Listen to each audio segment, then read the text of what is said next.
এই জবানের মালিক কে? হায়াতের মালিক কে? জায়গার মালিক কে? বাড়ির মালিক কে? হাতের মালিক? তো আল্লাহর দেওয়া জবান, আল্লাহর দেওয়া শক্তি, আল্লাহর দেওয়া কণ্ঠ দিয়ে ওই আল্লাহকে আমরা খুশি করতে চাই কি চাই না? তাহলে জবানের আওয়াজকে ছেড়ে দিয়ে একটা তাকবীর হবে। কি হবে? একটা স্লোগান হবে। কি হবে? এই স্লোগানটা নৌকার পক্ষে, কথা কয় না। ধানের শীষ, লাঙ্গল মার্কা, হাত পাখা, দাড়িপাল্লা, বটগাছ মার্কা, কোন মার্কার পক্ষে, কোন দলের পক্ষে তাকবীর হবে? জোরে বলেন, আরো জোরে বলেন। আল্লাহর নামে একটা তাকবীর দিতে রাজি আছি তো ইনশাআল্লাহ? নারে তাকবীর। এই সাইডে আওয়াজ দেয় না। নারে তাকবীর।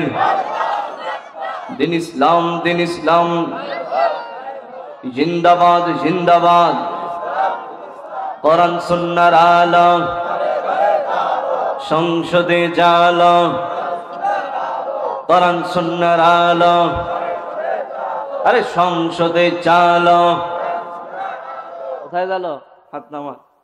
কষ্ট পাইছে? কার কার কষ্ট লাগছে? কারো লাগে নাই তো? আমরা এতদিন যাবৎ কোরআন শুধু ঘরে জ্বালাইছি, মাদ্রাসায় জ্বালাইছি, খানকায় জ্বালাইছি, কিন্তু দেশে জ্বালানোর জন্য আমাদের কোনো প্রচেষ্টা আছে? নাই। তবে আমি যদি বলি বাবারা, পাওয়ার হাউসে যদি কারেন্ট থাকে, এই মাহফিলের ময়দানে কারেন্ট থাকবে কি থাকবে না? আর যদি পাওয়ার হাউস বন্ধ হয়ে যায়, তাহলে মাহফিলে যতই বড় বড় দামি দামি বাল্ব লাগান, কাজ হবে? জ্বলবে বাতি? তো সংসদে যদি কোরআন নিতে পারেন, আপনার ঘরের মধ্যেও কোরআনের আইন চালু হবে কি হবে না? তখন আর রাস্তার বাম দিক থেকে হাঁটতে হবে না। কোথার থেকে হাঁটবেন? জোরে বলেন। এখন কি পারেন ডান দিক থেকে হাঁটতে? হ্যাঁ, সম্ভব। ন্যায় বিচার পান এখন, তবে পাবেন একদিন, যেদিন বাংলার মসজিদে কোরআনী আইন চালু হয়ে যাবে। ঠিক কিনা? আল্লাহর কোরআনকে সংসদ ভবনে আমরা নিতে চাই তো ইনশাআল্লাহ? কারা কারা চাই? লিল্লাহে তাকবীর। নামান। এই জন্য যদি জীবন দিতে হয়,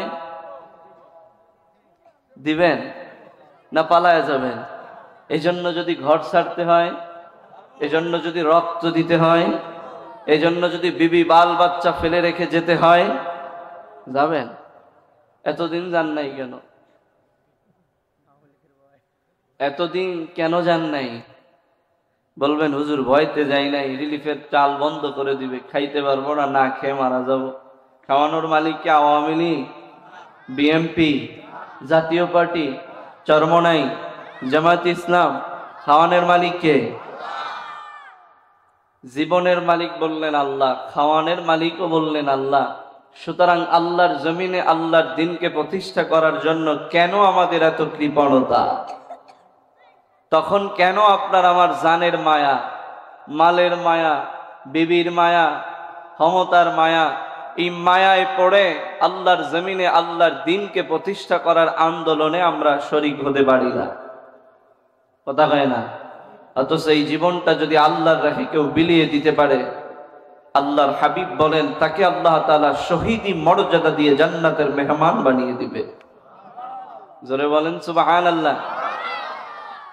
শুধু তাই নয়, নবী বলেন যারা শহীদ হয়ে গেল, বলে তাদের মৃত্যুটা কেমন জানো? ছোট্ট একটা পিপিলিকা যদি দুই হাতের মাঝখানে এনে একটা ফিসা দেওয়া হয়, কতটুকু ব্যথা লাগে? অনেক বেশি ব্যথা লাগে। এর চাইতেও কম ব্যথা অনুভব করবে ওই ব্যক্তি যারা আল্লাহর রাস্তায় শহীদি তামান্না নিয়ে যুদ্ধরত অবস্থায় শহীদ হয়ে যাবে। এর চাইতেও কম কষ্ট তারা অনুভব করবে। সুতরাং এই জীবনটা আল্লাহর রাহে দিতে আমরা রাজি আছি তো ইনশাআল্লাহ?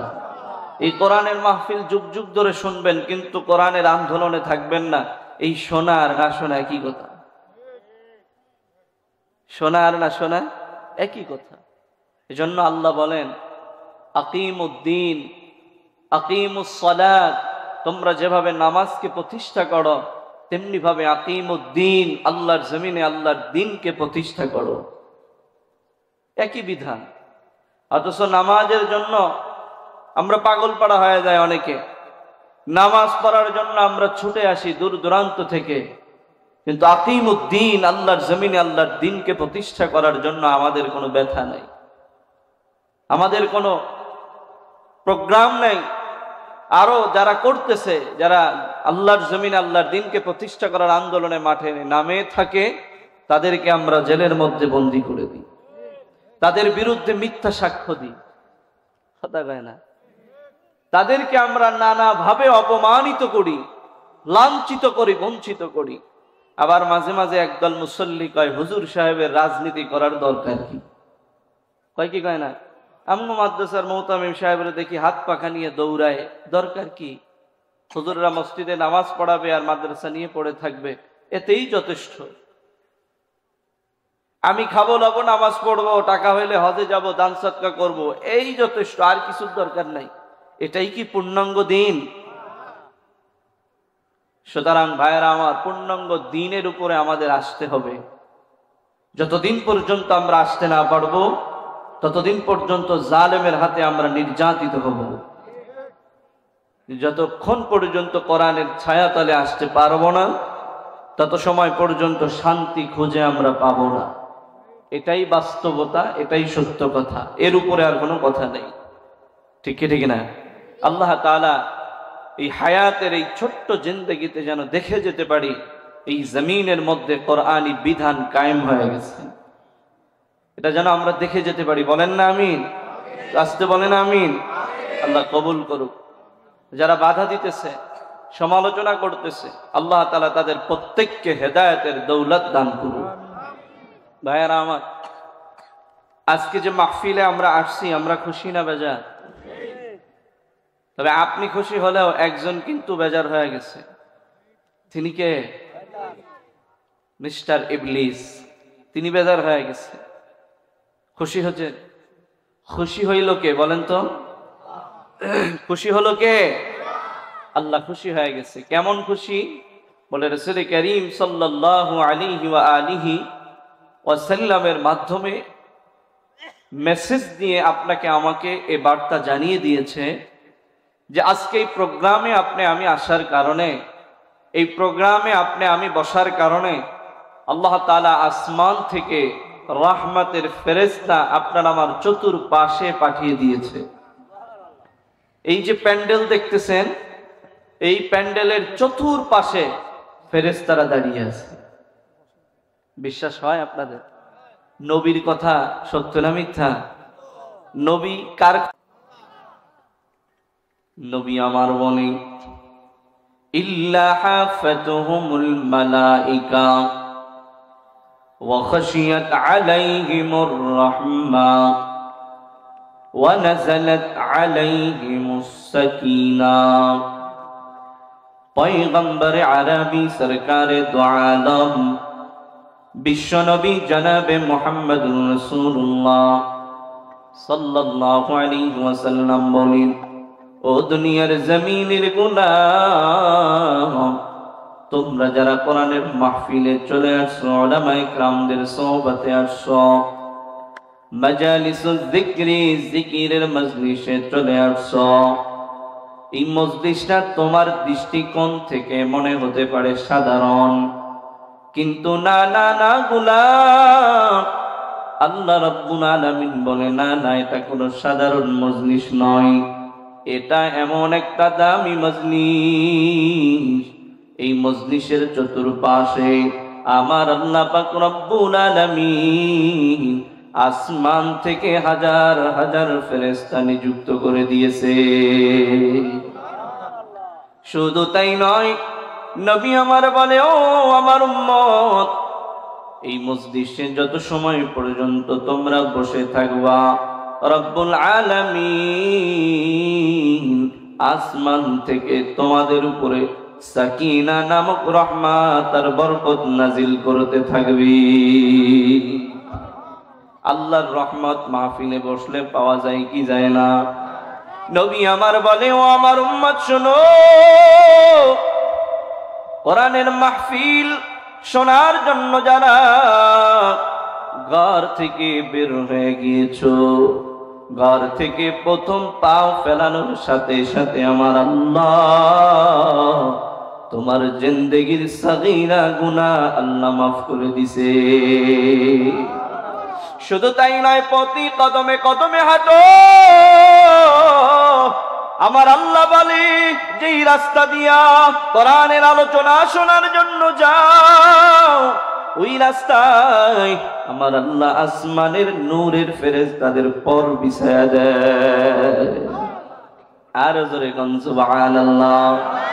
শুধু তাই নয়, এই চতুর্পাশের ফেরেশতারা তোমার আমার জন্য মালিকের কাছে দোয়া করে। কি করে? দোয়া করে। কি দোয়া জানো? আল্লাহ কোরআনে জানায় দেয়, হুয়াল্লাযী ইউসাল্লি আলাইকুম ওয়া মালাইকাতুহু লিইখরিজাকুম মিনাজ যুলুমাতি ইলান নূর।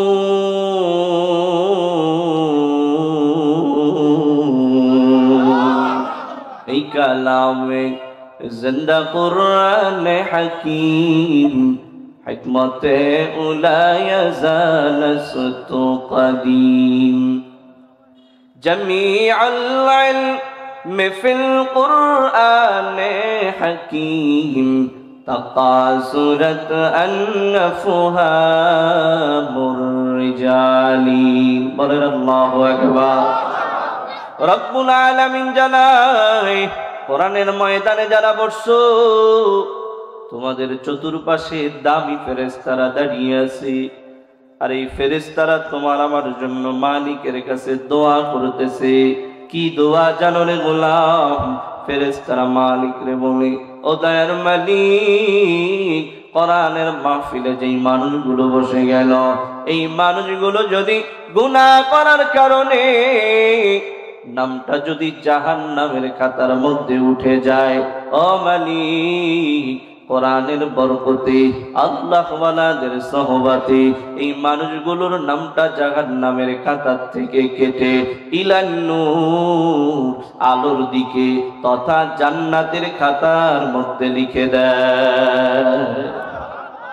যেই মানুষগুলো কোরআনের মাহফিলে বসে গেল, মাইকের আওয়াজ শুনিয়া আর ঘরের মধ্যে নাই, মাইকের আওয়াজ শুনিয়া আর দোকানে বসে নাই, তোমার কোরআনের আলোচনা শোনার জন্য দৌড় মারিয়া ঈদগাহ ময়দানে কোরআনের আলোচনার জন্য বসে গেল।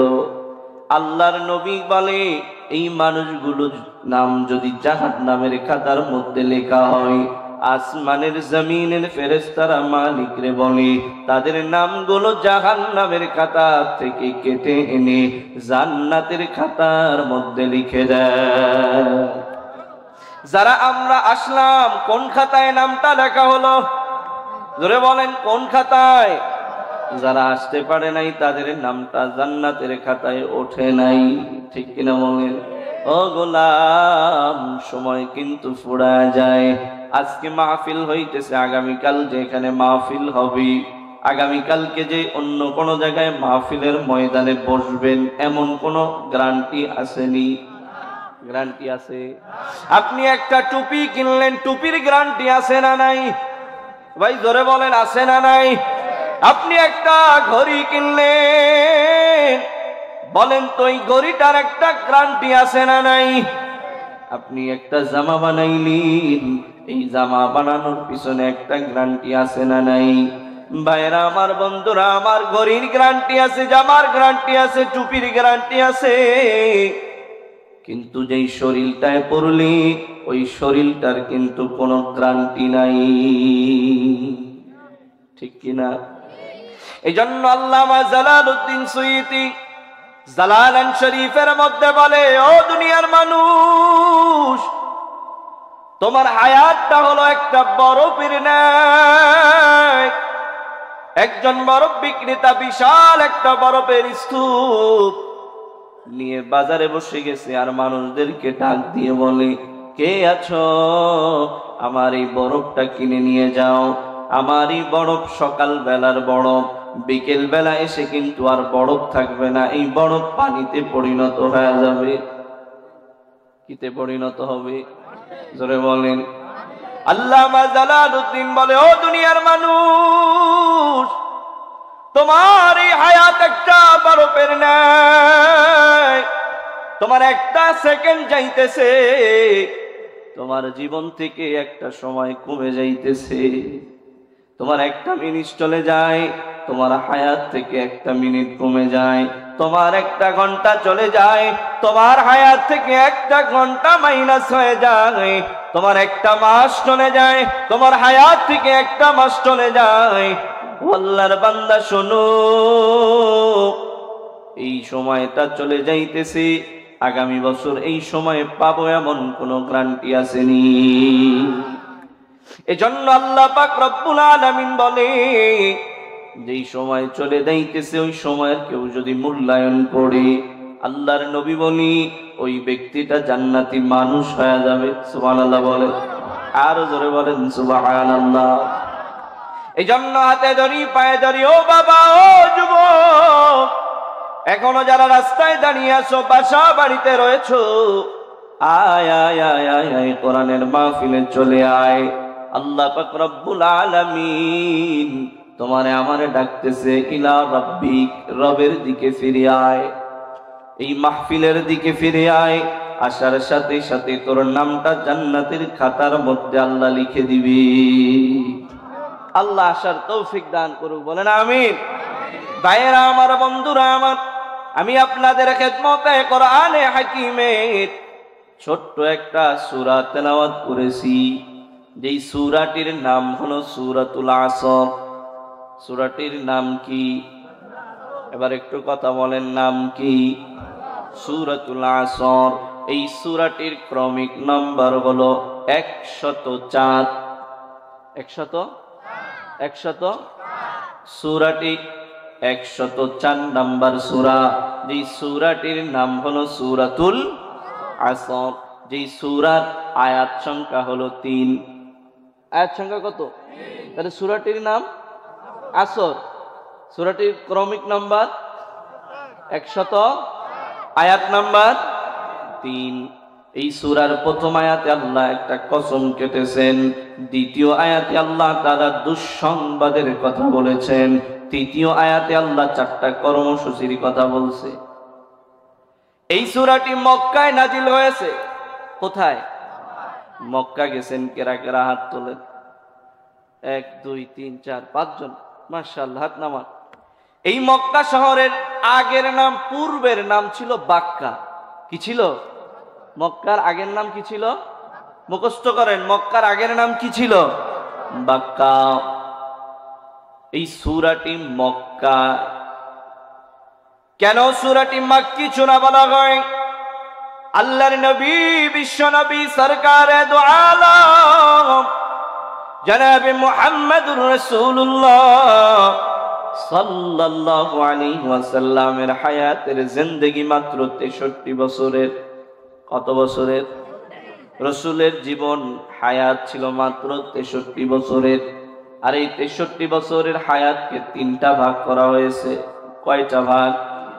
সিরাত গ্রন্থের মধ্যে 3টা ভাগ করা হয়েছে। 1 নম্বরের ভাগ হলো নবুয়তের আগ পর্যন্ত 40 বছর। কত বছর? 40 বছর। 40 বছর বয়সে নবুয়ত প্রাপ্ত হওয়ার পরে 13 বছর দ্বিতীয় অধ্যায়। কত বছরের? 13 বছরের। এর পরের তৃতীয় অধ্যায় হলো 10 বছরের। কত বছরের? এই 10 বছর নবী ছিলেন মদিনায়। কোথায় ছিলেন? 13 বছর নবুয়ত প্রাপ্ত হওয়ার পরে নবী মক্কায় ছিলেন। 40 বছর পর্যন্ত নবীর উপরে কোরআন নাজিল হয় নাই। কত বছর পর্যন্ত? 40 বছর পর্যন্ত নবীর উপরে কোরআন নাজিল হয় নাই। 40 বছর পার হওয়ার পর নবীর উপরে আল্লাহ পাক রব্বুল আলামিন এই পৃথিবীর সবচাইতে শ্রেষ্ঠ কালাম কোরআনুল কারীম নাজিল করলেন। সুবহানাল্লাহ বলেন। আল্লাহর হাবিবের উপরে কোরআন নাজিল হওয়ার সাথে সাথে আল্লাহর নবী 13 বছর পর্যন্ত মক্কায় ছিলেন। আর এই 13 বছরের মাক্কি জিন্দেগিতে যতগুলা সূরা নাজিল হয়েছে, প্রত্যেকটা সূরাকে মাক্কি সূরা বলা হয়। কি সূরা বলা হয়? 13 বছর জিন্দেগিতে যত সূরা নাজিল হয়েছে প্রত্যেকটা সূরাকে কি সূরা বলা হয়? মাক্কি সূরা বলা হয়। আল্লাহর হাবিব হিজরত করার পর মদিনায় গিয়ে কত বছর রয়েছে? হ্যাঁ, 10 বছর রয়েছে। আর এই 10 বছরের মধ্যে যতগুলা সূরা নাজিল হয়েছে প্রত্যেকটা সূরাকে বলা হয় মাদানী সূরা। কি সূরা? মাদানী সূরা। আমি যেই সূরাটি তেলাওয়াত করেছি এই সূরাটি কোথায় নাজিল হলো? মক্কায়, যার কারণে সূরাটিকে বলা হয় মাক্কি সূরা। কি সূরা? মাক্কি সূরা। যেই সূরার মধ্যে অক্ষর রয়েছে 71টি। কয়টি অক্ষর আছে? 71টি অক্ষর আছে। আয়াত আছে 3টি, ক্রমিক নম্বর 104। কোরআনে হাকিমের মোট সূরার সংখ্যা 114। এই সূরাতুল আসর এমন একটা দামি সূরা, রাসূল করিম সাল্লাল্লাহু আলাইহি ওয়াসাল্লাম বলে, ও দুনিয়ার মানুষ, কোরআনে হাকিমের 114টি সূরার মধ্যে সূরাতুল আসর যদি শুধুমাত্র নাজিল হইত, বাকি 113টি সূরা যদি নাজিল না হইত, আর এই একটি সূরার উপরে যদি কেউ আমল করত, আমার আল্লাহর নবী বলি ওই ব্যক্তি জান্নাতের রাস্তায় চলা সহজ হয়ে যেত। জোরে কন্না সুবহানাল্লাহ। সূরাতুল আসরের উপরে যদি কেউ আমল করে, পয়গম্বরে আরবি বলে, ও আমার উম্মত, তোমার জন্য জান্নাতের রাস্তায় যাওয়া সহজ হয়ে যাবে। সুবহানাল্লাহ। বাড়ি যায় কইেন, আরো আস্তে করে বলেন সুবহানাল্লাহ। সূরাতুল আসর এমন একটা ফজিলতপূর্ণ সূরা। আবু দারদা রাদিয়াল্লাহু তাআলা আনহু বলেন, একজন সাহাবী অপর সাহাবীর সাথে যখন দেখা হতো, সর্বপ্রথম যেই কথোপকথন হতো, যেই আলোচনাটি হতো, সেই আলোচনাটি হলো সূরাতুল আসর। জোরে কোন সুবহানাল্লাহ। সর্বপ্রথম একজন সাহাবী অপর সাহাবীর সাথে সূরাতুল আসর পড়ে শোনাইতো, কেননা এই সূরাতুল আসর একটা ফজিলতপূর্ণ সূরা। কথা বলেন ঠিক কিনা? ভাইরা আমার, বন্ধুরা আমার, তাহলে এবার আসুন, সূরাতুল আসর এত ফজিলতপূর্ণ সূরা, কারণটা কি? কারণ আছে না নাই? কারণ তো আছে। সূরাতুল আসরের প্রথম আয়াতে কারিমার মধ্যে আল্লাহ পাক রব্বুল আলামিন বলেন, ওয়াল আসরি ইন্নাল ইনসানা লাফি খুসর। আল্লাহ পাক রব্বুল আলামিন সূরাতুল আসরের প্রথম আয়াতে কারিমার মধ্যে আল্লাহ বলেন, ওয়াল আসর, সময়ের কসম। কিসের কসম? একটু আস্তে করে বলেন। ও, আমার কথা বলতে বুঝতে আপনাদের কঠিন হচ্ছে? বোঝেন আমার কথা। 1 নম্বর আয়াতে কিসের কসম কাটলেন? হ্যাঁ, আল্লাহ বলেন ওয়াল আসর, সময়ের কসম। বলেন তো আল্লাহর কসম কাটার কোনো দরকার আসেনি? আল্লাহ কসম কাটলেও আল্লাহর কথা মানি, আল্লাহ যদি কসম না কাটে তারপরেও আল্লাহর কথা আমরা মানি। কেন কসম কাটছে একটা উদাহরণ দিয়ে বলি। আপনার বাড়ির পাশে একজন চুরি করছে, রাতের অন্ধকারে আপনি দেখেন নাই, কিন্তু বাড়ির পাশে আব্দুর রহমানকে ধরে এনে গাছের সাথে বাঁধলেন। এবার পিটান দেওয়া শুরু করলেন আর বলতে লাগলেন, তুমি চুরি করছো, তুমি কি করছো? কিন্তু আব্দুর রহমান বারবার বলতেছে, ভাই আমি চুরি করি নাই, আমি চুরি করি নাই।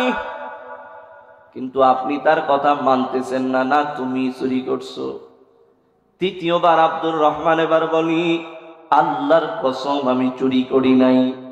কি বলে? আল্লাহর কসম আমি চুরি করি নাই। বলেন তো এই আল্লাহর কসম কাটার সাথে সাথে আপনার কাছে কি মনে হলো? যে আসলেই যেহেতু আল্লাহর কসম কাটছে, ও মনে হয় চুরি করে নাই। ঠিক কিনা? যেহেতু আল্লাহর কসম কেটে বলছে চুরি করে নাই, আপনার কাছে এবার বোঝা হয়ে গেল, না না না, আব্দুর রহমান চুরি করতে পারে না। কারণ হলো আব্দুর রহমান কসম কেটেছে। কসম কাটার ধারা তার চুরির অপবাদটা মুছে গেল। ঠিক কি ঠিক না? আপনার কাছে বিষয়টা স্পষ্ট হয়ে গেল, দৃঢ়তা লাভ করল। আল্লাহ রাব্বুল আলামিন সময়ের কসম কেটে প্রথম আয়াতের পরে দ্বিতীয় আয়াতে একটা গুরুত্বপূর্ণ আলোচনা করেছে, গুরুত্বপূর্ণ দামি কথা বলছে। আর এই দামি কথাকে গুরুত্ব দেওয়ার জন্য আল্লাহ প্রথম আয়াতে কসম কাটছে। আল্লাহ পাক রব্বুল আলামিন বলে সময়ের কসম, যেই সময়ের মূল্য আপনার আমার কাছে আছে না নাই। একজন ছাত্র একটা বছর সুযোগ পাইছে, একটা বছর যদি সে ভালোভাবে পড়ালেখা করে, বলেন তো বার্ষিক পরীক্ষায় গেলে তার রেজাল্ট ভালো হবে না খারাপ হবে? আর একটা বছর সে যদি হেলায় খেলায় কাটায় দেয়, আল্লাহর বান্দা যদি বইয়ের কাছে নাও যায়, না পড়ে, বলেন তো বার্ষিক পরীক্ষায় গেলে পাস করবে না ফেল করবে? সময়কে মূল্যায়ন করে নাই, যার কারণে ফেল করছে, ঠিক কিনা? আর সময়কে মূল্যায়ন করে একজন গরিবের ছেলে পাস কইরা, সময়কে একদল মানুষ মূল্যায়ন করছে, আজান হয়ে গেছে, আল্লাহর বান্দা আর ঘুমায় না, দৌড় মারিয়া মসজিদে যাইয়া হাজির। সময়কে মূল্যায়ন করার দ্বারা, নামাজ পড়ার দ্বারা তিনি আল্লাহর কাছে দামি হয়ে গেছে। আর একদল মানুষ, তিনিও মসজিদের মাইকের আজান শুনছে, কিন্তু তিনি মসজিদে আসে নাই, দোকানে বইসা রইছে, সময়টাকে নষ্ট করে ফেলাইছে। ও বাবারা, জবানটা খুলে জবানটা নাড়া বলেন, যেই ব্যক্তি আজান শুনিয়া মসজিদে আসিয়া সময়কে মূল্যায়ন করছে, এই মানুষটা লাভবান হইল না ক্ষতিগ্রস্ত হইল? আর যেই ব্যক্তি আজান শুনিয়া ঘুমায়া রইল, দোকানে পয়সা রইল, ক্রাম বোর্ড খেলল, এই ব্যক্তি লাভবান হইল না ক্ষতিগ্রস্ত হইল? আল্লাহর নবী বলেন, ও আমার উম্মত, সময়কে মূল্যায়ন করার দ্বারা মানুষ দুই ভাগে ভাগ হয়ে যাবে। আল্লাহ কোরআনের মধ্যে আয়াতে কারিমা নাজিল করে জানায় দেয়, আল্লাহ পাক রব্বুল আলামিন বলেন, ফারীকুন ফিল জান্নাতি ওয়া ফারীকুন ফিস সাঈর। আল্লাহ বলেন দুই শ্রেণীর মানুষ হবে। কয় শ্রেণী? কিয়ামতের ময়দানে দুই শ্রেণীর মানুষ দাঁড়া যাবে। ফারীকুন ফিল জান্নাহ, এক শ্রেণীর মানুষগুলো জান্নাতে যাবে। কোথায় যাবে? জান্নাতে যাবে। ওয়া ফারীকুন ফিস সাঈর, আর এক শ্রেণীর মানুষগুলো জাহান্নামে যাবে। রাসূলের কাছে সাহাবীরা প্রশ্ন করলো, ইয়া রাসূলুল্লাহ, কোন মানুষগুলো জান্নাতে যাবে আর কোন মানুষগুলো জাহান্নামে যাবে আমরা একটু জানতে চাই। নবী আমার জানায় দেন, ওই মানুষগুলো জান্নাতে যাবে যেই মানুষগুলো সময়কে মূল্যায়ন করে নেক আমল করে আগায় যাবে। আর ওই মানুষগুলো জাহান্নামে যাবে হায়াত পাইল 40 বছর, 60 বছর, 70 বছর।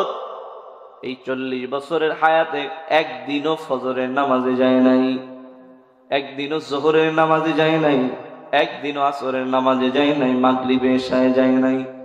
জুমার দিন মাঝে মাঝে আসছে, মাঝে মাঝে ছেড়ে দিয়েছে। বছরে 2 বার আসছে, ঈদুল ফিতর আসলে আসলে, ঈদুল আজহার আসলে আসতো। এমন মুসল্লি আমগো এলাকায় আছে না নাই? 5 ওয়াক্ত নামাজে খবর নাই, জুমার দিন আগের কাতারে আছে না?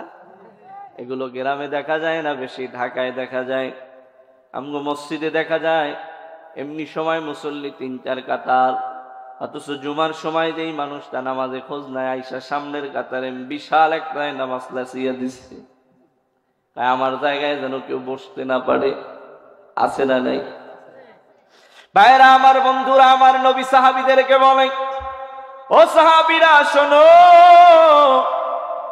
একদল মানুষ জান্নাতে যাবে যেই দল মানুষ সময়কে মূল্যায়ন করবে, আর একদল মানুষ জাহান্নামে যারা সময়কে অমূল্যায়ন করবে। নবীর এই কথা শোনার সাথে সাথে সাহাবায়ে কেরামরা সময়কে মূল্যায়ন করা শুরু করে দিয়েছে। জোরে কোন সুবহানাল্লাহ। এখন প্রতিযোগিতা লেগে গেছে, আযান হওয়ার সাথে সাথে কে আগে মসজিদে যায় দাঁড়াইতে পারে। সুবহানাল্লাহ বলবেন না? এবার প্রতিযোগিতা লেগে গেছে সাহাবীদের মাঝে, কেননা সময় তো চলে যাইতেছে, সময় তো চলে যাইতেছে। কে কার আগে দান করতে পারে? আল্লাহর হাবিব মুতার প্রান্তরে যুদ্ধ করার জন্য রওনা হবেন। নবী আমার সাহাবায়ে কেরামদেরকে ডাক দিয়ে বললেন, ও আমার সাহাবীরা, আমি মুতার প্রান্তে যুদ্ধে করার জন্য যাব। কার কি সম্পদ আছে আল্লাহর রাস্তায় বিলিয়ে দেওয়ার জন্য রেডি হয়ে যাও। সুবহানাল্লাহ বলেন। সাহাবীরা বাড়ির দিকে চলে গেলেন। কে কার আগে মাল সম্পদ নিয়ে এসে নবীর কাছে দাঁড়াইতে পারে? সুবহানাল্লাহ বলেন।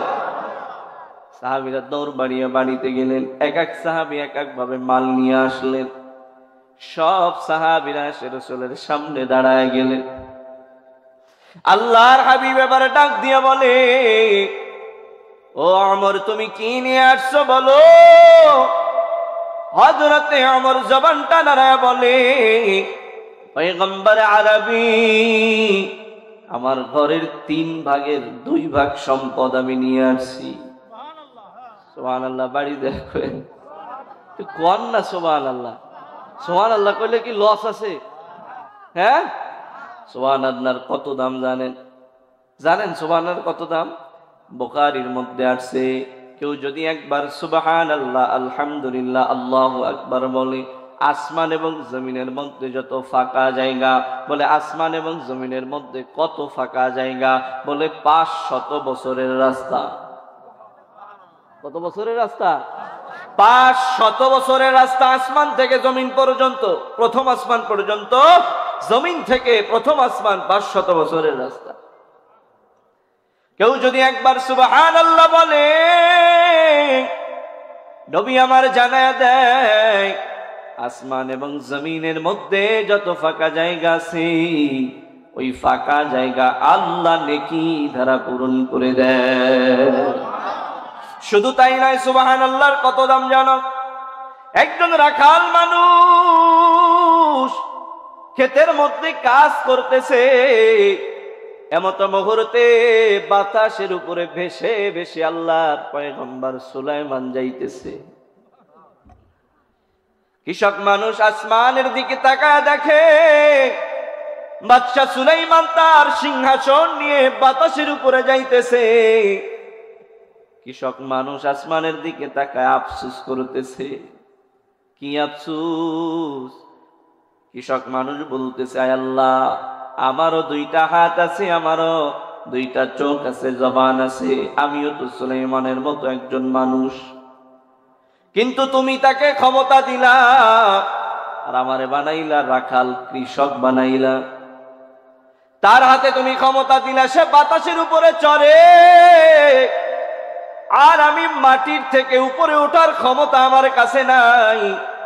আর তুমি বাদশা সুলাইমানকে এত ক্ষমতা তুমি দিলা। এই কৃষক মানুষ আফসোস করতেছে। এরকম আফসোস আমাদের হয় কি হয় না? ভাই, অমুকের সওয়াল আজকে জজ হয়ে গেল, আর আমার সওয়ালটা আজকে রাখাল। অথচ ওর পিছনে কত টাকা ব্যবহার করলাম, কিন্তু মানুষ করতে পারলাম না। কয় কি কয় না? কৃষক মানুষ আফসোস করতেছে আর আসমানের দিকে তাকায় আছে। এই কৃষকের আওয়াজটা বাতাসে সুলাইমানের কর্ণকুহরে পৌঁছায় দিছে। সুলাইমান এই কৃষকের কথা শোনার সাথে সাথে ব্রেক মারছে জমিনের উপরে। সুবহানাল্লাহ বলেন। কৃষকের কাছে সে দাঁড়ায় বলতেছে, ও কৃষক, আল্লাহর গোলাম, তুমি কি এমন কথা বলছো? আবার বলো। তোমার কথা কিন্তু আমি সুলাইমান শুনে ফেলছি। সুবহানাল্লাহ। কৃষক মানুষ এবার বলে, আপনি কেমনে শুনলেন? আপনি তো অনেক উপরে ছিলেন। বলে, এই বাতাসের মাধ্যমে আল্লাহ পাক রব্বুল আলামিন আমার কর্ণকুহরে তোমার এই কথার আওয়াজ পৌঁছায় দিছে। তুমি কি বলছো আর একবার বলো। কৃষকের গা থেকে এবার ঘাম বের হওয়া শুরু হয়ে গেছে, ভয় পাচ্ছে। বাচ্চা মনে হয় কি না কি বলবে। এবার কৃষক আল্লাহর বান্দা বলে, ও বাদশা সুলাইমান, আল্লাহ তোমারে কত ক্ষমতাবান বানাইলো, আর আমারে একজন কৃষক বানাইলো। আফসোস করে আমি এই কথাটাই বলেছি, আর কিচ্ছু বলি নাই। এবার বাদশা সুলাইমান বলে, ও কৃষক, আল্লাহর গোলাম, তুমি যে আফসোস করতেছো, তুমি কি জানো তুমি যদি একবার সুবহানাল্লাহ বলো, আলহামদুলিল্লাহ বলো, আমার মতো সুলাইমানের বাচ্চার রাজত্ব নয়, আমার আল্লাহ সুলাইমানের মতো 10টা রাজত্বর মালিকানার চাইতেও বেশি গুণে নেকি আল্লাহ তোমার আমলনামায় লিখে দিবি। আমার মতো বাচ্চা সুলাইমানের 10টা রাজত্বর চাইতেও আল্লাহ পাক রব্বুল আলামিন তোমাকে ক্ষমতা দান করবে। সুবহানাল্লাহ বলেন। একবার যদি তুমি সুবহানাল্লাহ বলো, লাভ আছে না নাই? জোরে কোন সুবহানাল্লাহ। পয়গম্বরের কাছে সাহাবীরা মাল নিয়ে আসছে, হযরতে আবু বকর নিয়ে আসছে, হযরতে ওমর নিয়ে আসছে, হযরতে আলী ওসমানেরা নিয়ে আসছে। হযরতে আবু বকরকে প্রশ্ন করা হলো, আবু বকর তুমি কি এমন সম্পদ নিয়ে আসছো আমি জানতে চাই। হযরতে আবু বকর ছোট্ট একটা পোটলা হাতে নিয়ে চোখের পানিগুলো ছেড়ে দিয়ে নবীর কাছে দাঁড়ায় গেছে। নবীর পাশে দাঁড়ায় কান্না করে। নবী আমার বলে, ও আবু বকর তুমি কেন কান্না করো, কারণটা কি বলো? হযরতে আবু বকর জবানটা নাড়ায় বলে, ও পয়গম্বর সব সাহাবীরা তাদের সম্পদ নিয়ে আসছে, কেউ কেউ 2 ভাগের 1 ভাগ নিয়ে আসছে, কেউ কেউ 3 ভাগের 2 ভাগ নিয়ে আসছে, অনেক সম্পদের স্তূপ হয়ে গেছে।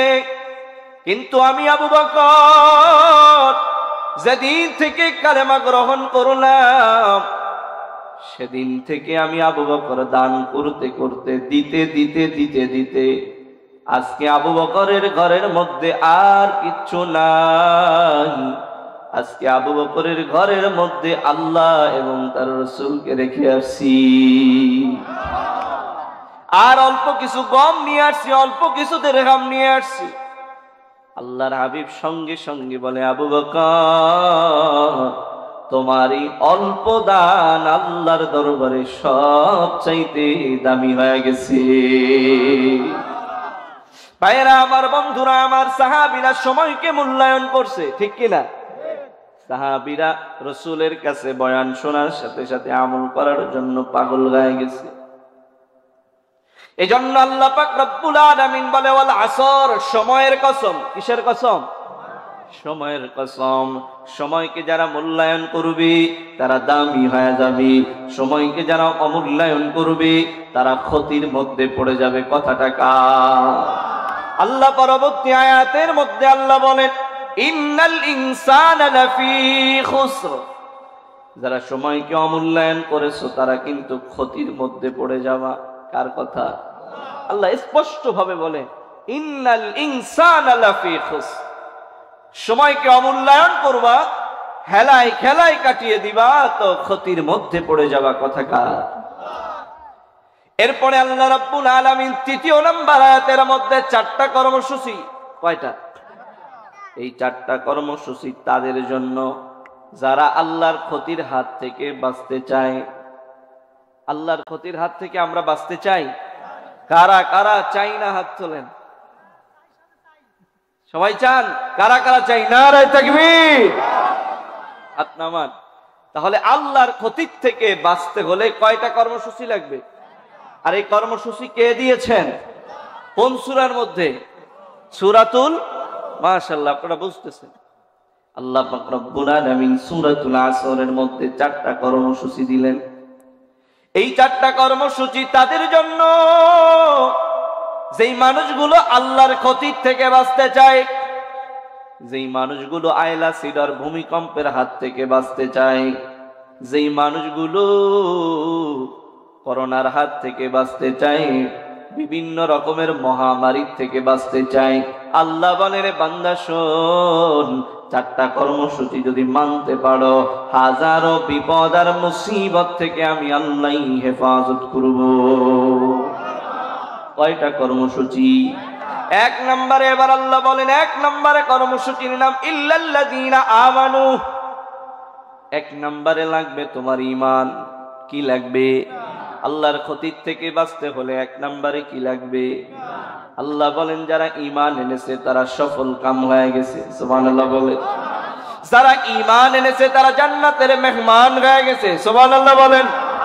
قد أفلح المؤمنون,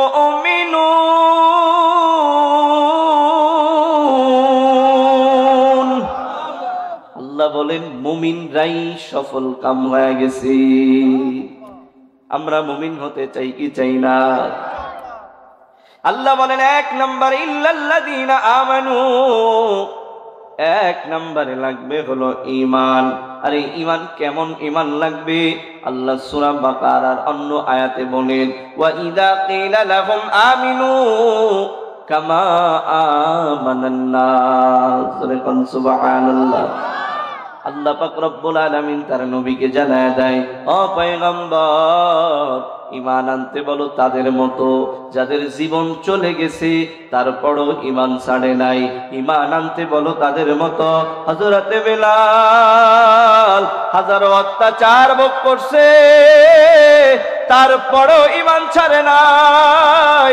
ঈমান আনতে বলো তাদের মতো ফেরাউনের ঘরে থাকার পরেও ফেরাউনের বিবি আসিয়া কিন্তু ঈমান ছাড়ে নাই, কথা কয় না।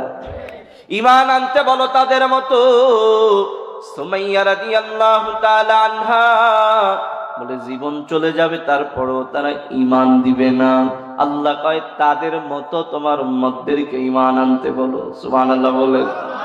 ভাইরা আমার, বন্ধুরা আমার, আল্লাহর নবীজির জামানায় সাহাবায়ে কেরামরা ঈমান এনেছিল, যেই ঈমান ছিল অটল আর অবিচল, যেই ঈমানের মধ্যে কোনো সন্দেহ সংশয় দ্বিধাদ্বন্দ্ব ছিল না, যেই ঈমানের মধ্যে কোনো ভেজাল ছিল না, কথা বলেন ঠিক কিনা?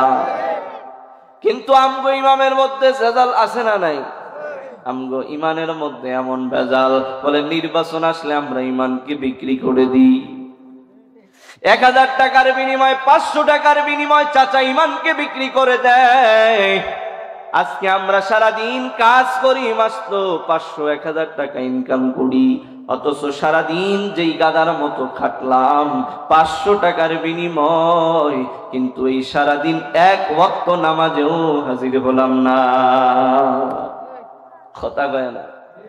আমরা ঈমানকে নষ্ট করে ফেলি, আর সাহাবীরা ঈমান আনার জন্য পাগল হয়ে যায়, জোরে কোন সুবহানাল্লাহ। আল্লাহর নবীজির জামানার সাহাবায়ে কেরামরা ঈমান আনার জন্য দূর দূরান্ত পথ সফর করছে, হাজার হাজার মাইল পথ পাড়ি দিয়েছে, সুবহানাল্লাহ বলেন। আল্লাহর নবীর একজন সাহাবী ছিলেন যার নাম আব্দুল্লাহ যুল বাদাদাইন। সাহাবীর নাম কি? আব্দুল্লাহ যুল বাদাদাইন। বলেন আব্দুল্লাহ যুল বাদাদাইন আল্লাহর নবীর একজন সাহাবী।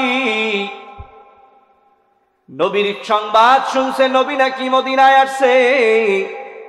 নবীর কথা শুনিয়া নবীর সাথে দেখা করার জন্য আব্দুল্লাহ যুল বাদাদাইন পাগল হয়ে গেছে।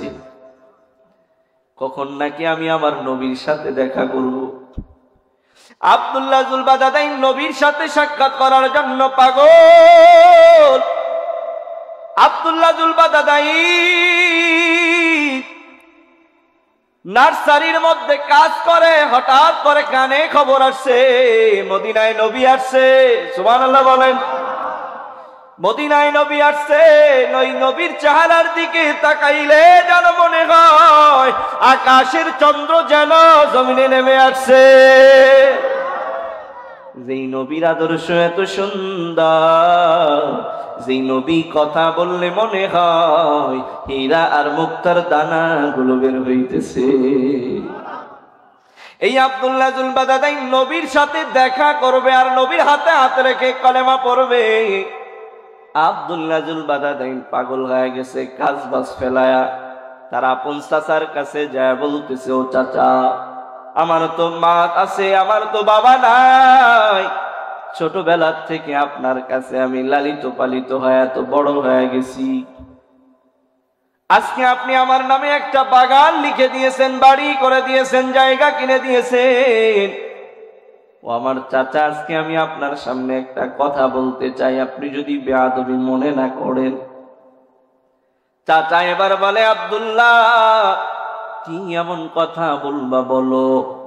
আব্দুল্লাহ যুল বাদাদাইন এবার বলতেছে, ও আমার চাচা, আমি শুনেছি কে যেন আমাকে খবর দিল মদিনায় নাকি আখেরি জামানার পয়গম্বর নবী মুহাম্মদুর রাসূলুল্লাহর আগমন হয়েছে। আর এই নবীকে দেখার জন্য মদিনার রাস্তার দুই পাশে ছোট্ট মানুষ থেকে শুরু করে বৃদ্ধ পর্যন্ত দাঁড়ায় আছে নবীকে আহলান আর সাহলান মারহাবান দেওয়ার জন্য দাঁড়িয়ে আছে। ও চাচা, আমার অনেক আগের থেকেই শখ, অনেক আগের থেকেই আমি নিয়ত করেছি মুহাম্মদ যখন মদিনায় আসবে ওই নবী মুহাম্মদের হাতে হাত রেখে আমি কালেমা পড়ে মুসলমান হয়ে যাব। ও পয়গম্বর, পয়গম্বর এমন একজন দামি নবী। ও চাচা শোনো, যেই নবীর হাতে কেউ যদি হাত রাখে ওই হাত আল্লাহ জাহান্নামে পোড়াবে না। আরো আস্তে কন্যা সুবহানাল্লাহ। যেই চোখ নবীকে দেখে ওই চোখ কোনদিন জাহান্নামের আগুনে পড়বে না। নবীর সাথে ভালোবাসা করছে একটা মরা খেজুর গাছ। কি খেজুর গাছ? মরা খেজুর গাছ। নবীর সাথে সম্পর্ক লাগছে। নবী ওই মরা খেজুর গাছের সাথে হালান দিয়ে খুতবা দেন। সাহাবীরা একদিন বলে, ও পয়গম্বর, মরা খেজুর গাছের সাথে হেলান দিয়ে আর কতদিন খুতবা দিবেন? ভালো দেখায় না। তার চাইতে আমরা চাঁদা উঠায় একটা মেম্বার বানায় দিই, ভালো মেম্বার, যেখানে বসে আপনি খুতবা দিবেন। নবী রাজি হয়ে গেল। সাহাবীরা মেম্বার বানায় জুমার দিন হাজির। আল্লাহর নবী জুমার বয়ান করার জন্য মেম্বারের উপরে যখন দাঁড়ালেন আল্লাহর নবীর কানে কান্নার আওয়াজ শুনতে পাইলেন। নবী আমার মেম্বার থেকে নেমে গেলেন, আর চোখ দিয়ে তাকায় দেখলেন খেজুর গাছ নবীর প্রেমে কান্না করে। নবী আমার বলে, ও খেজুর গাছ, তুমি কেন কান্না করো? খেজুর গাছের জবানটা আল্লাহ কুদরতি ভাবে খুলে দিয়েছে।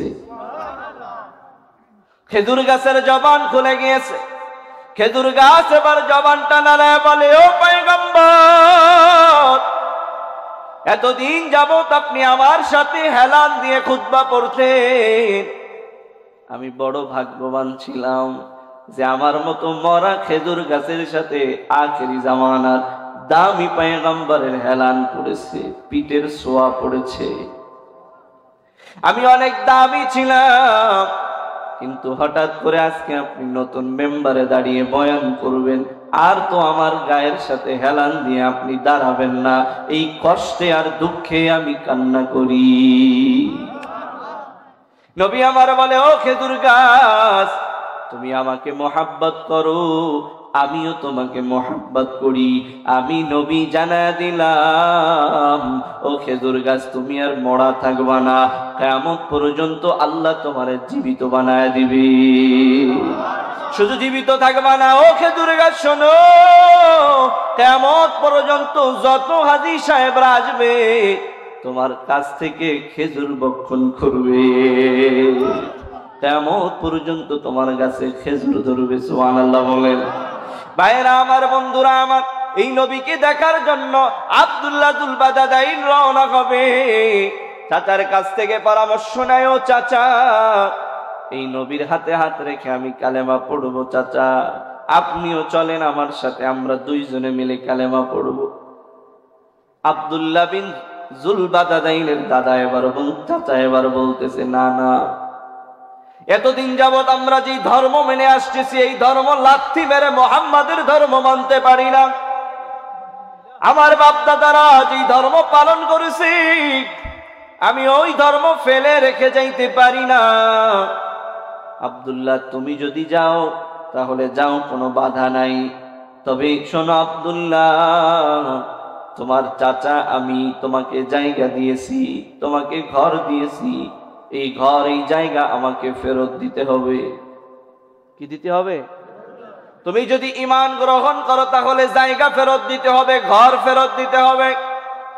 ও আব্দুল্লাহ, তোমার শরীরের মধ্যে যেই জামা, যেই লুঙ্গি পরে আছো, এই জামা কাপড়গুলো আমার টাকায় কেনা, সুতরাং এই জামাগুলো খুলে আমাকে দিতে হবে। আব্দুল্লাহ যুল বাদাদাইন নবীর সাথে দেখা করবে, নবীর হাতে হাত রেখে কালেমা পড়বে। এই পাগল হওয়ার কারণে আব্দুল্লাহ যুল বাদাদাইন চাচাকে বলে, ও চাচা, আমার ঘর আপনারে দিয়ে দিলাম, আপনি যেই জায়গায় আমারে থাকতে দিয়েছিলেন ওই জায়গাও আপনাকে দিয়ে দিলাম, আর আমার শরীরের মধ্যে যেই কাপড়টা দেখতেছেন এটা আপনার টাকার, যান যান যান, আমি আমার জামা খুলে আপনাকে দিয়ে দিলাম। আব্দুল্লাহ যুল বাদাদাইন এবার উলঙ্গ হয়ে গেছে। কি হয়ে গেছে? যেহেতু গায়ের জামা তো তার টাকার না, চাচার টাকার, ঠিক কিনা? উলঙ্গ অবস্থায় বাড়ির দিকে রওনা হয়ে গেল। বৃদ্ধ মা ঘরের মধ্যে ছিল। মায়ের ঘরের দরওয়াজার সামনে দাঁড়ায় আব্দুল্লাহ নখ দিয়ে বলতেছে, মা, আমি আর এই দেশে থাকবো না, আমি মুহাম্মাদের হাতে হাত রেখে কালেমা পড়ে মুসলমান হতে যাইতেছি। ও মা, আমাকে শেষ বিদায় দিয়ে দাও, আর হয়তোবা তোমার সাথে দেখা হবে না। ও মা, আমি নবীর সাথে থাকবো। ও মা, আমাকে আখেরি বিদায় দিয়ে দাও। আব্দুল্লাহর মা দরজা খুলে দেখতেছে সন্তান উলঙ্গ অবস্থায় দাঁড়িয়ে আছে। সাথে সাথে ঘরের মধ্যে থেকে একটা কম্বল বের করে দিলাম। ও সন্তান, যাওয়ার সময় তো আমি তোমারে কিছুই দিতে পারলাম না, তবে আমার কাছে একটা কম্বল আছে, এই কম্বলটা নাও, তুমি তোমার অঙ্গ প্রত্যঙ্গ ঢেকে নাও। সুবহানাল্লাহ বলে। আব্দুল্লাহ যুল বাদাদাইন কিচ্ছু নিতে পারল না। কি আনার কারণে? কথা কয় না। নবীকে ভালোবাসার কারণে ঘর নিতে পারলো না, জায়গা নিতে পারলো না, পরনের লুঙ্গিটাও নিতে পারলো না। আব্দুল্লাহর মা কম্বল একটা দিল, ওই কম্বলটা পেঁচায়া মদিনার দিকে রওনা হয়ে গেল। মদিনার পথে হাঁটতে হাঁটতে নবীর সাথে দেখা হয়ে গেল। সুবহানাল্লাহ বলেন। আল্লাহর নবী আব্দুল্লাহ যুল বাদাদাইনের এই অবস্থা দেখার পর আল্লাহর হাবিব বলতেছে, হে যুবক, তোমার কেন এই অবস্থা, কারণটা কি বলো? আব্দুল্লাহ যুল বাদাদাইন এবার চোখের পানিগুলো ছেড়ে দিয়ে বলে, ও পয়গম্বর, আমি আপনাকে কখনো দেখি নাই, আপনাকে দেখব বলে, আপনার হাতে কালেমা পড়ে মুসলমান হব বলে আমার ঘর ফেলে রেখেছি, জায়গা ফেলে রেখেছি, মা চাচা সবাইকে ফেলে রেখে এসেছি। নবীর কাছে আব্দুল্লাহ যুল বাদাদাইন ঘটনা খুলে বললেন। আল্লাহর হাবিব আব্দুল্লাহ যুল বাদাদাইনের ঘটনা শুনে সাথে সাথে আব্দুল্লাহকে বলল, আব্দুল্লাহ রে, হাতটা বাড়ায়া দি, আমি তোরে কালেমা পড়ে মুসলমান বানায়া দি। জোরে কন্যা সুবহানাল্লাহ। এই আব্দুল্লাহ যুল বাদাদাইন মসজিদে নববীর আহলে সুফফাদের মধ্যে থাকতো। বিভিন্ন জায়গা থেকে খাবার আসলে আব্দুল্লাহ যুল বাদাদাইন খাইতো। আল্লাহর হাবিব মুতার প্রান্তরে যুদ্ধ করার জন্য যাবে, সাহাবীরাও যাবে। আল্লাহর হাবিব ঘোষণা করলেন, কারা কারা যুদ্ধের ময়দানে যাইবা। আব্দুল্লাহ যুল বাদাদাইন অসুস্থ হয়ে পড়লেন। কিছুদিন যেতেই না যেতে আব্দুল্লাহ যুল বাদাদাইন দুনিয়ার জমিন ছেড়ে বিদায় নিয়ে চলে গেল। আল্লাহর হাবিব যুদ্ধের ময়দান থেকে এসে দেখতেছে আব্দুল্লাহ আর দুনিয়ায় নাই। আল্লাহর হাবিব এবার আব্দুল্লাহ যুল বাদাদাইনের কবরের পাশে দাঁড়ায়া মালিকের কাছে দুহাত তুলে দিয়ে বললেন, ও দয়ার মালিক, যে আব্দুল্লাহ দ্বীনের জন্য ঈমান আনার কারণে ঘর ছাড়লো, বাড়ি ছাড়লো, মা ছাড়লো, চাচা ছাড়লো, যে মহাব্বতে আব্দুল্লাহ আজকে কালেমা পড়ে মুসলমান হয়ে গেল, আমি নবী সাক্ষ্য দিলাম আমার আব্দুল্লাহ যেন জান্নাতের মেহমান হয়ে যায়। ভাইরা আমার, বন্ধুরা আমার, ঈমান আনার জন্য সাহাবীরা ঘর ছাড়লো, বাড়ি ছাড়লো। কথা বলেন ঠিক কিনা? এই ঈমান এমন একটা দামি সম্পদ, আল্লাহ পায় ক্ষতির হাত থেকে তারাই বেঁচে যাবে যারা ঈমান আনবে। কি আনবে? ঈমান আনবে। আমরা ঈমান আনতে রাজি আছেনি? আমগো ঈমান মজবুত করতে হবে নি? 2 নম্বরে আল্লাহ বলে, 2 নম্বরে কর্মসূচির নাম ওয়ামিলুস সলিহাত। 2 নম্বরে কর্মসূচির নাম হলো নেক আমল। 2 নম্বরে কি জোরে বলেন? 2 নম্বরে কর্মসূচির নাম হলো নেক আমল। যারা নেক আমল করবে আল্লাহ কয় তার জান্নাতকে আমি আল্লাহ সাজায় দিব। ঈমানের ধারা বলে সে জান্নাত ক্রয় করলো, একটা ঘর বানাইলো ঈমানের ধারা। কিসের দ্বারা? এমন ঘর সাজাইতে হবে না? দরকার আছে নি? পালং খাট, ড্রেসিং টেবিল, ওয়ারড্রব, এভাবে করে যত সরঞ্জাম আছে দিয়ে সাজাতে হবে না? আল্লাহর নবী বলেন ঈমান আনার কারণে জান্নাত ক্রয় করলো। আর এবার ঈমান সাজাইতে হবে আমলের দ্বারা। কিসের দ্বারা? যে যত বেশি পরিমাণের আমল করবে আল্লাহ তার জান্নাত তত বেশি সাজায় দিবে। যার ভিতরে যত সুন্নাত থাকবে, সুন্নাত নফল থাকবে, আল্লাহর নবী বলে তার জান্নাতটা তত সুন্দর বানায় দিবে। ভাইরা আমার, বন্ধুরা আমার, আল্লাহ কয় ওয়ামিলুস সলিহাত। ঈমান আনার পরে তোমার নেক আমল লাগবে। তুমি যে আমলটা করবা ওই আমলটা করবা কার জন্য? তুমি যে নামাজটা পড়বা নামাজটা কার জন্য? তুমি যে রোজা রাখবা রোজাটা কার জন্য হবে? তুমি যে হজে যাইবা হজটা কার জন্য হবে? আল্লাহ রাব্বুল আলামিন বলে ছোট্ট একটা আমল যদি এটা আল্লাহর জন্য হয়, কাল কিয়ামতের ময়দানে এই ছোট্ট আমলটা নাজাতের ওসিলা হয়ে যাবে। আল্লাহর নবী বনি ইসরাইল গোত্রের মধ্যে একটা যুবক ছিল, একটা বাচ্চা ছিল যার নাম হলো কিফিল। নাম কি? কিফিল নামক একজন জালেম বাচ্চা ছিল, যার জিন্দেগিতে কোনো আমল নাই, যার জিন্দেগিতে শুধু গুনাহ আর গুনাহ। এই কিফিল নামক জালেম বাচ্চার কাছে একটা মেয়ে এসে দাঁড়াইছে। যেই মেয়েটা অভাবের তাড়নায় রয়েছে, ঘরের মধ্যে কোনো খাবার নাই। মেয়েটা এসে জালেম বাদশা কিফিলের কাছে দাঁড়ায় বলে, ও বাদশা কিফিল, আমার বড় টাকার প্রয়োজন, আমাকে কিছু টাকা দিয়ে সহযোগিতা করো। বাদশা কিফিল জবানটা নাড়া কয়, তোমাকে সহযোগিতা করতে পারি যদি তুমি একটা রাত আমার বিছানায় থাকতে পারো। এই অফার দেওয়ার সাথে সাথে মেয়েটা যেহেতু অভাবের তাড়নার মধ্যে রয়েছে, মেয়েটা রাজি হয়ে গেছে। রাতের বেলায় এই মেয়েটা বাদশা জালেমের সাথে জিনা করার জন্য তার বিছানায় আসছে। এবার বাদশা কিফিল ঘরের মধ্যে ঢোকার পর বাদশা কিফিল নামদার ঘরের দরওয়াজাটা টাস করে বন্ধ করে দেয়, ঘরের জানলা বন্ধ করে দেয়, ঘরের ফুকা ফাঁকা ছিদ্রগুলো বন্ধ করে দেয়। এই অবস্থা দেখিয়া ওই মেয়েটা কান্না করে। বাদশা কিফিল তার কান্নার অবস্থা দেখিয়া সঙ্গে সঙ্গে প্রশ্ন করে, তুমি কেন কান্না করো? এই হায়াতের জিন্দেগিতে কত মেয়েদের সাথে আমোদ ফুর্তি করলাম, কেউ তো কান্না করে না। কেন তুমি কান্না করো? কেন তোমার চোখের কোটায় পানি?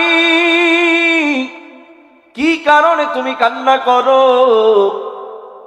মেয়েটা এবার জবানটা নাড়া বলে, ও বাচ্চা কিফিল, আমি এজন্য কান্না করি, যখন তুমি ঘরের দরওয়াজা বন্ধ করো, ঘরের জানলাগুলো বন্ধ করে দাও, ফুকা ফাঁকা বন্ধ করে দাও, তুমি মনে মনে ভাবতে লাগো আমার এই জেনা দুনিয়ার কোন মানুষকে আমি দেখাবো না, আমার এই জেনা আমি যে আনন্দ করব, মেয়ের সাথে জেনা করব, দুনিয়ার কোন মানুষ দেখবে না।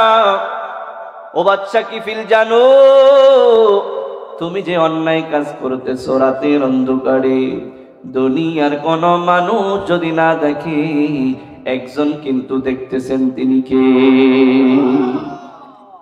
রাতের অন্ধকারে যুবক তুমি গুনাহ করো, মনে করেছো কেউ দেখে না, তোমার মা দেখে না, তোমার বাবা দেখে না, না না না না, কেউ না দেখলেও একজন কিন্তু দেখতেছেন, তিনি কে? বাদশা কিফিলকে বলে, ও কিফিল, তুমি দরজা বন্ধ করো, মনে করেছো কেউ দেখবে না। তুমি জানলা বন্ধ করো, মনে করেছো কেউ দেখবে না।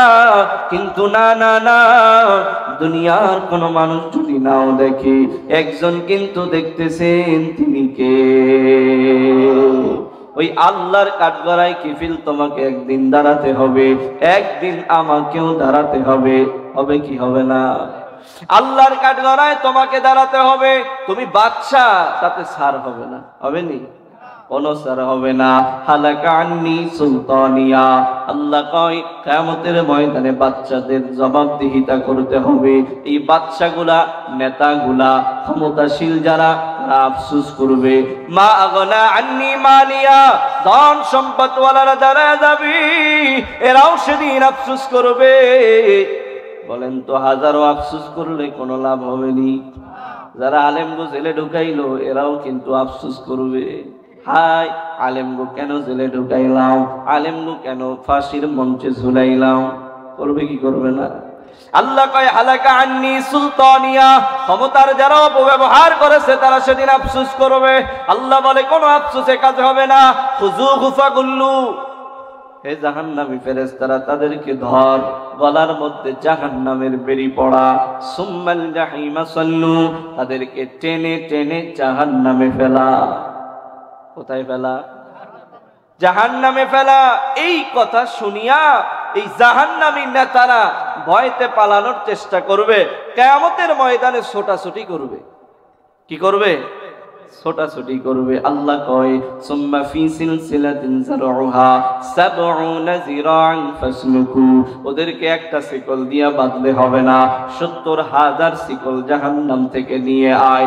এই ৭০,০০০ শিকল দিয়ে গলার মধ্যে পড়া, পায়ের মধ্যে পড়া, হাতের মধ্যে পড়া, মাজার মধ্যে বাইন্দা টাইনা টাইনা এরপরে জাহান্নামে ফেলা। বলেন তো, ওই আল্লাহ কিয়ামতের ময়দানে যদি এই কথা বলে, ওই দিন ঘুষ দিয়া কি পার হওয়া যাবে নি? যাবে? ওই দিন অমুক দলের পরিচয় দিয়ে পার হওয়া যাবে? যাবে না না না। ওই দিন পার হতে হলে ঈমান লাগবে, আমল লাগবে। এক নম্বরে কি লাগবে? ২ নম্বরে কি লাগবে? বাদশা কিফিলকে যখন এই মেয়ে এই কথা বলল, বাদশা কিফিলের অন্তরের মধ্যে আল্লাহর ভয় ঢুকে গেল। সুবহানাল্লাহ বলে। বাদশা কিফিল এবার বলে, ও মেয়ে, এতদিন যাবত আমাকে এমন কথা কেউ বলে নাই, যেই কথা আমি এতদিন যাবত শুনি নাই, যে একদিন কিয়ামতের ময়দানে আমাকেও দাঁড়াতে হবে, হিসাব দেওয়া লাগবে। ওই দিন যদি আমি হিসাব দিতে না পারি, তাহলে জাহান্নামে যেতে হবে। আমি বাচ্চা জাহান্নামের আগুনে পড়তে পারবো না। ও মেয়ে, আমাকে তওবা পড়া দে, আমি আর গুনাহ করব না। আমি আজ থেকে তওবা পড়ে ভালো হয়ে যাব। জোরে কন্না সুবহানাল্লাহ। আজ থেকে আমি তওবা করে ফিরে আসব। আত-তাওবাতু আন-নাদামাতু, আত-তাওবাতু আর-রুজআতু। যারা তওবা করে ফিরে আসে, আল্লাহ কয় ওয়া ইয়াগফির লাকুম যুনুবাকুম, ওর হাজারো গুনাহ থাকলে আমি আল্লাহ মাফ করে দিই। শুধু মাফ করি না, ওর ওই গুনাহগুলো নেকি দ্বারা আমি আল্লাহ পূরণ করে দিই। জোরে কন্না সুবহানাল্লাহ। ভাইরা আমার, বন্ধুরা আমার, এই কথা বলার সাথে সাথে মেয়েকে এবার বলে, ও মেয়ে, তোমার যত টাকা দরকার আছে সব টাকা নিয়ে যাও। আমি এখন থেকে আমি আল্লাহর রাস্তায় চলবো। জোরে কোন সুবহানাল্লাহ। ও আল্লাহর গোলাম, এজন্য ক্ষতির হাত থেকে বাঁচতে হলে ২ নম্বরে কর্মসূচির নাম হলো নেক আমল। ২ নম্বরে কর্মসূচির নাম কি? জোরে বলেন না, কি আমল? নেক আমল করলে লাভ আসেনি। জান্নাতকে সাজাইতে হলে কি দরকার? জান্নাতি সাজাইতে হলে আমল দরকার। কি দরকার? আমি ৩টা আমলের কথা বলে যাব। কয়টা আমল? এই সমাজের মধ্যে, এলাকার মধ্যে অনেক অভাবী মানুষ আছেন না নাই? অনেক ঋণগ্রস্ত মানুষ আছেন না নাই? আমি যদি বলি, বাবারা, ঋণ থেকে, অভাব থেকে কেউ কি মুক্তি পেতে চান? কারা কারা চান? আলহামদুলিল্লাহ, হাত নামান। এই ব্যাপারে কি কোরআনে কোনো ফর্মুলা নাই? হাদিসে ফর্মুলা নাই? নবী আমার বলি, কেউ যদি ঋণের হাত থেকে, অভাবের হাত থেকে মুক্তি পেতে চায়, ওই উম্মত যেন হাঁটতে চলতে উঠতে বসতে আস্তাগফিরুল্লাহর আমল করে। কিসের আমল? এই বলতে 1 ঘন্টা লাগে না? অনেক সময় মুখ ব্যথা হয়ে যায়, করেন না আস্তাগফিরুল্লাহ আস্তাগফিরুল্লাহ। আবার অনেকে বলে আস্তাগফিরুল্লাহ। মূল শব্দটা কি হবে? আস্তাগফিরুল্লাহ। আল্লাহ আমারে মাফ করেন। আল্লাহ কি করেন? আমাকে আস্তাগফিরুল্লাহ বলেন, আস্তাগফিরুল্লাহ। আল্লাহ আমাকে ক্ষমা করেন। হাঁটতে চলতে উঠতে বসতে বললে কি কষ্ট হবে? আল্লাহর নবী বলেন, কেউ যদি আস্তাগফিরুল্লাহর আমল করে, আল্লাহ তার রিজিকের অভাবকে দূর করে দেয়, আল্লাহ তার পেরেশানিকে দূর করে দেয়, আল্লাহ তার অভাব অনটনকে দূর করে দেয়। জোরে কান সুবহানাল্লাহ। শুধু তাই নয়, আস্তাগফিরুল্লাহর আমল যারা করে, করতে করতে করতে করতে এমন একটা সময় আল্লাহ তারে মুস্তাজাবুদ দাওয়া বানায় দেয়। কি বানায় দেয়? মুস্তাজাবুদ দাওয়া। বলে দোয়া করতে দেরি হয়, আল্লাহর আরশে দোয়া কবুল হইতে দেরি হয় না। এমন কিছু দিল আল্লাহ বানায় দেয়, এমন কিছু জবান আল্লাহ বানায় দেয়। বলে কেন? বলে আমল করতে করতে করতে করতে আল্লাহর কাছে এত দামি হয়ে যায়, বলে হাঁটতে চলতে সে যেন আল্লাহর নূর দেখতে পায়। বুখারীর হাদিস, আইনুহু আইনুল্লাহ লিসানুহু লিসানুল্লাহ। আল্লাহ কয়, আমল করতে করতে আমার বান্দার এমন একটা পর্যায় হয়ে যায় যে বান্দা জবান দিয়ে কথা কয় যেন আল্লাহর কথা বলতেছে, বান্দা যেন চলতেছে আল্লাহর নূর দেখতেছে। সুবহানাল্লাহ বলেন। তখন তার হাত যেন আল্লাহর হাতে পরিণত হয়ে গেছে।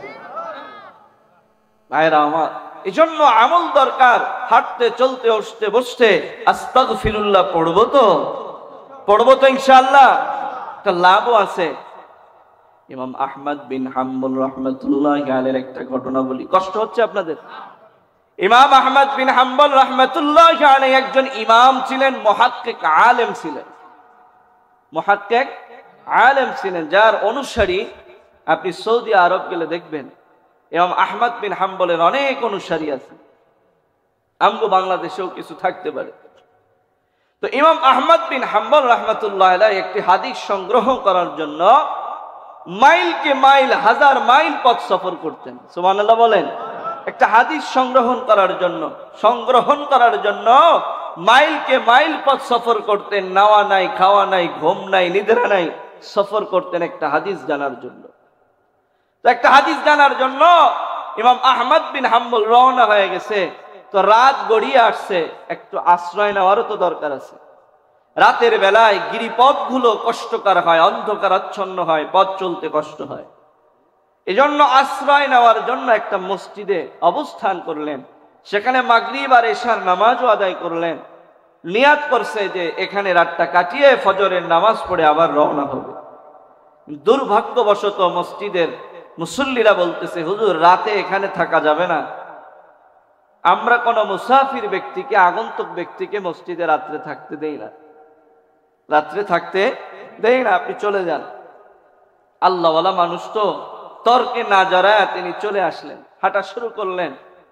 মনে মনে ভাবতেছেন, কোথায় যদি নিবু নিবু আলো দেখি, কোনো বাড়ি অথবা মাদ্রাসা বা খানকা দেখি, সেখানে অবস্থান করব, রাতটা সেখানে পার করব। কিন্তু রাস্তার দুই পাশ অন্ধকার, কোনো ঘর দেখা যায় না। হঠাৎ করে দেখতেছেন দূরে একটা নিবু নিবু পিটু পিটু আলো জ্বলতেছে। তিনি দৌড়ে গিয়ে দেখলেন সেখানে একটা দোকান, ওই দোকানের মধ্যে রুটি বেলতেছে। কি বেলতেছে? দোকানদার রুটি বানাইতেছে, খামি দিতেছে আর রুটি বানাইতেছে। তো ইমাম আহমদ বিন হাম্বল বলতেছে, ভাই আমাকে রাতটা এখানে যাপন করার সুযোগ দেওয়া যায়? তো দোকানদার আল্লাহর বান্দা বলতেছে, কোনো সমস্যা নাই, আপনি রাত কেন, আগামী দিনও যদি থাকতে চান থাকতে পারবেন, কোনো সমস্যা নেই। তো ইমাম আহমদ বিন হাম্বল ওখানে থাকলেন। ইমাম আহমদ বিন হাম্বল এবারে দেখতেছে, এই যে দোকানদার আল্লাহর গোলাম যখনই রুটি বানানোর জন্য আটাগুলো খামি দেয়, জবানটা নাড়ায়া পড়তেছে আস্তাগফিরুল্লাহ। কি পড়তেছে? আস্তাগফিরুল্লাহ। রুটিগুলো মুষ্টিবদ্ধ করে পড়তেছে আস্তাগফিরুল্লাহ। রুটিগুলো বেলতেছে, পড়তেছে আস্তাগফিরুল্লাহ। রুটিগুলো তাওয়ার উপরে দেয়, আল্লাহর বান্দা দোকানদার পড়ে আস্তাগফিরুল্লাহ। খরিদ্দারদেরকে দেয়, তারপরেও পড়ে আস্তাগফিরুল্লাহ। সুতরাং আস্তাগফিরুল্লাহ সারা তার জবানে আর কোনো কথা নাই। সুবহানাল্লাহ বলে। ইমাম আহমদ বিন হাম্বল আশ্চর্য হয়ে গেল, একজন দোকানদার মানুষ উঠতে বসতে সব সময় শুধু পড়ে আস্তাগফিরুল্লাহ। এত দামি আমল একজন সাধারণ দোকানদার করতেছে, এর কারণটা কি আমার জানতে হবে। সন্ধ্যা পাড়ি দিয়ে, রাত পাড়ি দিয়ে সকাল হয়ে গেল, সুবহ সাদিকের সন্ধান পেলাম। ফজরের নামাজ পড়ে আল্লাহর ওয়ালি আহমদ বিন হাম্বল রাহমাতুল্লাহি আলাইহি আবার সফর শুরু করবে। এমন তো মুহূর্তে দোকানদারকে বলতেছে, ও দোকানদার ভাই, আমি সারাটা রাত আপনার দোকানের মধ্যে পার করলাম। যখনই আমার চোখটা আপনার চেহারার দিকে তাকায়, তখনই দেখি আপনি পড়েন আস্তাগফিরুল্লাহ। এই আস্তাগফিরুল্লাহর আমলের দ্বারা আপনি কি এমন পেয়েছেন আমি একটু জানতে চাই। আল্লাহর বান্দা দোকানদার এবার জবানটা নাড়ায় বলে, ভাই, এই আস্তাগফিরুল্লাহর আমল এমন একটা দামি আমল, এমন একটা দামি আমল, যে আমল করার কারণে আমি আমার মালিকের কাছে যখন যা চেয়েছি আমার আল্লাহ তাই আমাকে দিয়েছে। তবে একটা জিনিস এখনো পাই নাই, একটা দাবি আমার মালিকের কাছে আমি করেছিলাম, যেটা আমার এখনো পর্যন্ত পূরণ হয় নাই। আহমদ বিন হাম্বল রাহমাতুল্লাহি আলাইহি বলে, কি দাবি করেছিলা তোমার মালিকের কাছে যেটা এখনো পূরণ হয় নাই? এবার রুটিওয়ালা বলতেছে, শেষ যে দাবিটা আমার মালিকের কাছে আমি করেছিলাম সেটা হলো, এই জামানার একজন বড় আলেম আছে যার নাম আহমদ বিন হাম্বল, যার বয়ান আমি অনেক শুনেছি, যার কথা আমি অনেক শুনেছি। এই দামি মানুষটার সাথে আমি একটা নজর দেখা করব, এই মানুষটার সাথে আমি আমার বুকটা মিলাবো। সুবহানাল্লাহ বলেন। এই মানুষটার সাথে আমি একটু মুসাফা করব, তার কাছ থেকে একটু দোয়া নিব। আমি আল্লাহর কাছে যা চাইছি আমার আল্লাহ সব কবুল করছে, এই দোয়াটা এখনো কবুল হয় নাই। ইমাম আহমদ বিন হাম্বল তার হাতটা জড়ায় বুকের সাথে বুকটা মিলায় বলে, ও রুটি বিক্রেতা আল্লাহর গোলাম, তোমার এই দোয়া মালিক কবুল করে ফেলাইছে। কেমনে কবুল করছে? বলে, তোমার সাথে যেই ব্যক্তি বুকটা মিলাইছে এই মানুষটি হলো ইমাম আহমদ বিন হাম্বল রাহমাতুল্লাহি আলাইহি। বলে, আপনি কেমনে আইলেন? কয়, আমি রাতের বেলায় ঘুমানোর জন্য মসজিদে ঢুকছিলাম, আমার থাকতে দেয় নাই। হাঁটতে হাঁটতে তোমার দোকানে আসলাম, আমার মাওলা তোমার সাথে দেখা করায় দিছে। আস্তাগফিরুল্লাহর আমল একটা দামি আমল, পড়বো তো আমরা ইনশাআল্লাহ। অন্তত সারাদিন যদি মনে নাও থাকে, ফজর এবং মাগরিবে অন্তত 33 বার করে পড়বো। পারবো না ইনশাআল্লাহ? কারা কারা পারবেন? নারায়ে তাকবীর, হাত নামান। 2 নম্বরের আমল, যেই কাজ করবো না কেন কাজের শুরুতে বিসমিল্লাহ পড়বো। কি পড়বো? পড়া যাবে না? যেই কাজ করবো না কেন, পানি খাবো, মগ ধরার আগে বিসমিল্লাহির রহমানির রহিম। মসজিদে ঢুকবো, দোয়া পারি না, বিসমিল্লাহির রহমানির রহিম। ঘর থেকে বের হবো, ডান পা দিয়ে বিসমিল্লাহির রহমানির রহিম। পাঞ্জাবি গায়ে দিব, জামা গায়ে দিব, প্যান্ট পরবো, জুতা পরবো, ডান পাশ দিয়ে পড়বো আর পড়বো বিসমিল্লাহির রহমানির রহিম। পড়তে কি অনেক কষ্ট হবে? আমরা জান্নাতকে সাজাইতে চাই কি চাই না? তাহলে কি করতে হবে বাবারা? আমল করতে হবে।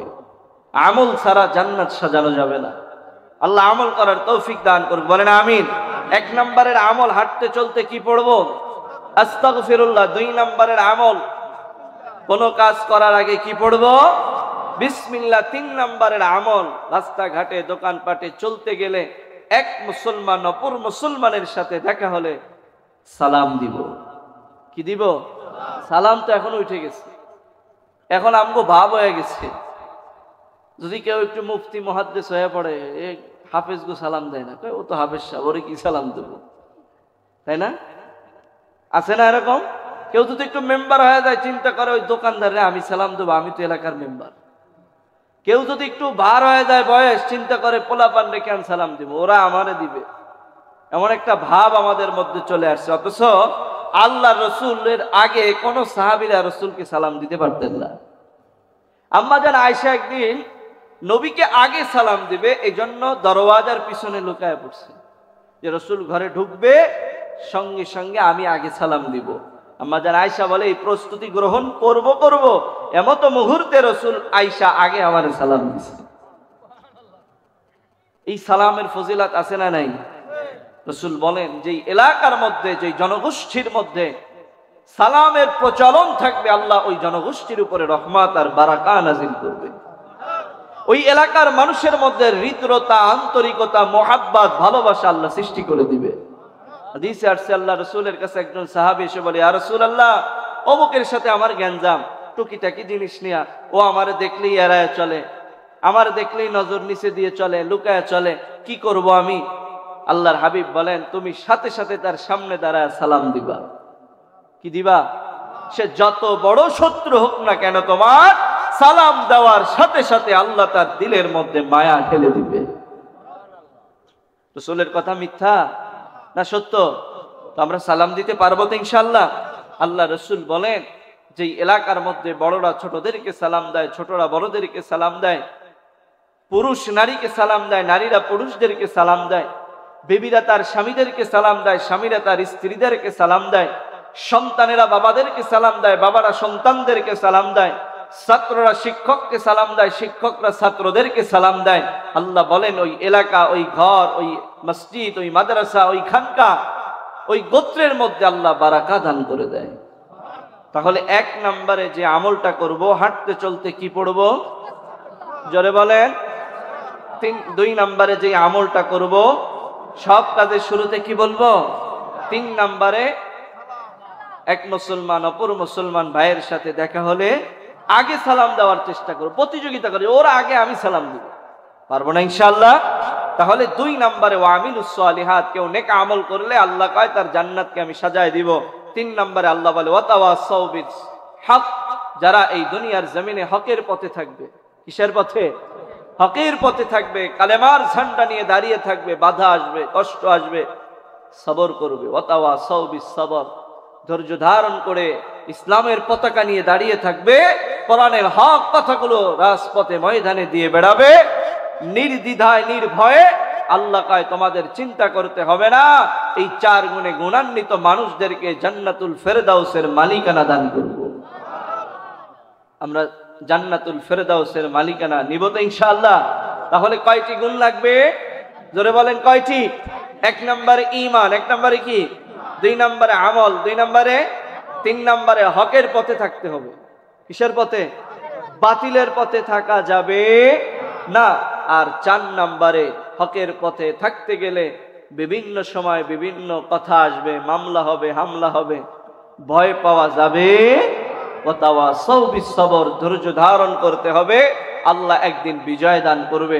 আল্লাহ তাআলা আমাদের প্রত্যেককে এই সূরাতুল আসরের সার সংক্ষেপ যেই কথাগুলো অল্প সময়ের মধ্যে বললাম, আল্লাহ তাআলা আমাদের বলনেওয়ালা শুননেওয়ালা প্রত্যেককে আল্লাহ আমল করার তৌফিক দান করুন। আরো জোরে বলেন আমিন। আগামীকালকে যদি কেউ 4 দোকানে বলে, হুজুর কি আলোচনা করে গেছে, বলতে পারবেন? বলবেন যে হুজুর সূরাতুল আসরের আলোচনা করছে। কিসের আলোচনা করছে? সূরাতুল, আর 3টা আমল দিয়ে গেছে। এতটুকু কথা বলতে পারবেন না ইনশাআল্লাহ? যদি এই 3টা আমল